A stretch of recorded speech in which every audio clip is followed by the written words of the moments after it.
Hey consumers, welcome back to Amateur Consumption. I'm Isaac. And I'm Mary. This week on Versus Wine, we're taking a look at Riesling.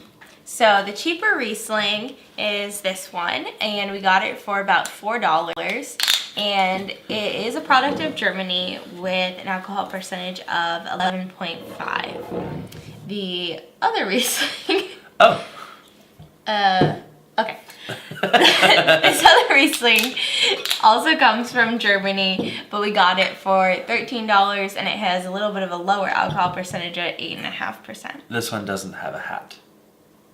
That's good.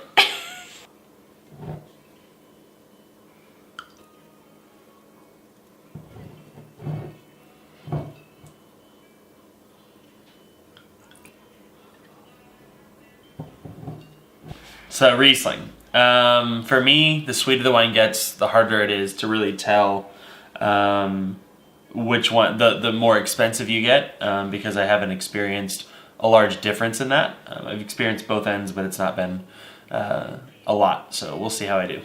Not a lot of lines on this. The color is transparent. You guys can see as much as I can. There's no insights I can give you on that. It doesn't appear to be more viscous than anything else. That's something you can typically look for in a sugary wine, whereas when it's a sweet wine, you want it to be a natural sweetness. When there's added sugars, it's going to appear a little bit more syrupy. So let's give this a smell. So smelling that gives me typical smells from a Riesling. I'm getting like green apple, getting a smell of kind of this sweet flavors. Let me see what else I get. Just this dry minerality as well. So that's something that excites me when I'm smelling a sweet wine. If I'm smelling that little bit of minerally flavor, that tells me that it might be a little bit more balanced than something that's too sweet. Let's give it a taste. So when I taste that, I'm tasting sweetness, a little bit of tart acidity. I'm getting none of that dry minerality that I got in the nose, I don't think. Let me see. I didn't notice it the first two sips.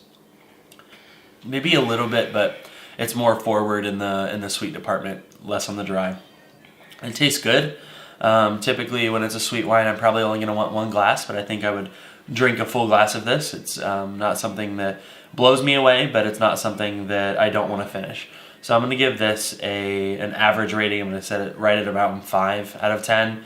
I don't know which one this one is. Okay, so these lines linger a little bit longer than the first wine that I drank. This is a little bit lighter in color than the first wine I drank. So the first wine had a little bit more straw color. This one's a little bit lighter. Let's give it a smell. This wine, there's less nose, so it's not as aromatic as the first one. I pretty much only get that minerality. I don't smell a lot of sweetness here, which makes me think it may be the more expensive. That's typically what I want to see. I want to know that the sweetness is there, but I don't want it to be overpowering the wine. Let's give it a taste.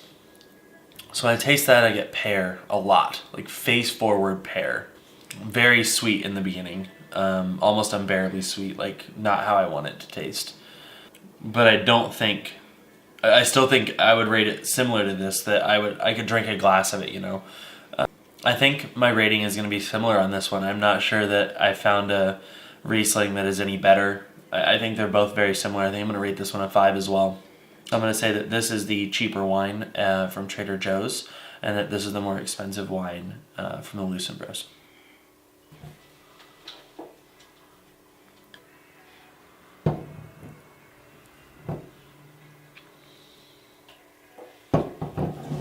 I'm going to start with the stemmed glass.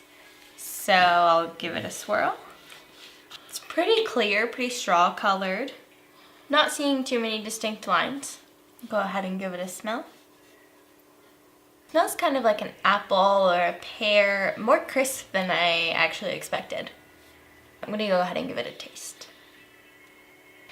It's very smooth, not too acidic, not super crisp, but not too sweet either. It's less sweet than I expected. I'm getting a little bit of peach, a little bit of that honeysuckle. There's a little bit of acidity at the end, but it's nothing overwhelming. This is a very well-balanced wine, I think. I get a little bit of the grapefruit in the taste as well.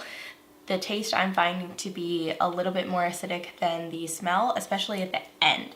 It starts off more smooth, a little bit more sweet with the kind of honeysuckle, and ends more with some bright acidity. And I can also feel a little bit of the alcohol content as it's going down my throat, which is making me think it might be the one with the higher alcohol content, but I haven't tasted the other one yet, so not quite sure. But I think this one's pretty good. I think for rating for this one, I'm going to give it a 6 out of 10. I think it's pretty good, definitely above average for me. I am not the biggest Riesling person. I like it every once in a while, but it's not something I would call my favorite white wine. But this is something I would definitely enjoy drinking. So I'm gonna go with the 6. I'm gonna go to the stemless glass, give it a swirl. It looks slightly darker than the other one. I'm seeing a few lines start to form with this one, which I wasn't really getting with the other one. Which could be a sign of alcohol content, hard to know at this point. I'm gonna give it a smell. The smell in this one's pretty subtle. I get a little bit of lemon, maybe some apricot, a little bit of honeysuckle again, but nothing that's really in my face. And I don't know if that's the wine or just the difference in glasses, but I'm not getting as much here. I'm gonna go ahead and give it a taste. I definitely get lemon in this one, more so than the other one. This one I'm finding to be more acidic, a little bit more dry. This one I don't get a lot of distinct sweetness throughout. I get a lot more of the acidic flavors throughout the whole taste. It doesn't change a lot the way the other one did, but it's still pretty good. So with this one, even though I still got some honeysuckle and some sweetness in the smell, I don't get a lot of it in the taste. It's a little bit more sharp on my palate compared to the first one. This one was a little bit smoother going down than this one was. So I mentioned the little feel of some alcohol content in this one. This one's definitely lasting a little bit longer, which is definitely making me think it's the cheaper one. So for rating for this one, I'm gonna go with a 5 out of 10. I still think it's pretty good for a Riesling. I think it's just missing a tad bit of complexity that would put it above average. With that, I'm going to go with the stemless being the cheaper Riesling and the stemmed being the more expensive Riesling. Just because of that little bit of complexity difference that I'm seeing between the two. That this one changes a bit more, this one kind of stays the same and is a little bit sharper. It's not as smoothed out.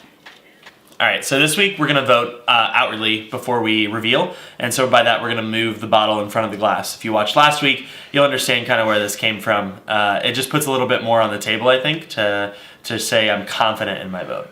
So I'll go first. So this was my vote. Correct. All right, great. So I feel pretty good about that. Redemption Okay. from last week. Okay. All right, let's see your Okay. vote. You're correct. Yes. What did you rate them? I rated the cheaper one a 5 and the more expensive one a 6. Okay. It's actually relatively close. Yeah, I rated them both a 5. So as far as availability for these wines, this cheaper one we got at Trader Joe's, again, for that $4 price point. And this one we got at our local wine shop. But you can also find German Riesling pretty easily A lot of places, yeah. all over. So Yeah, for sure.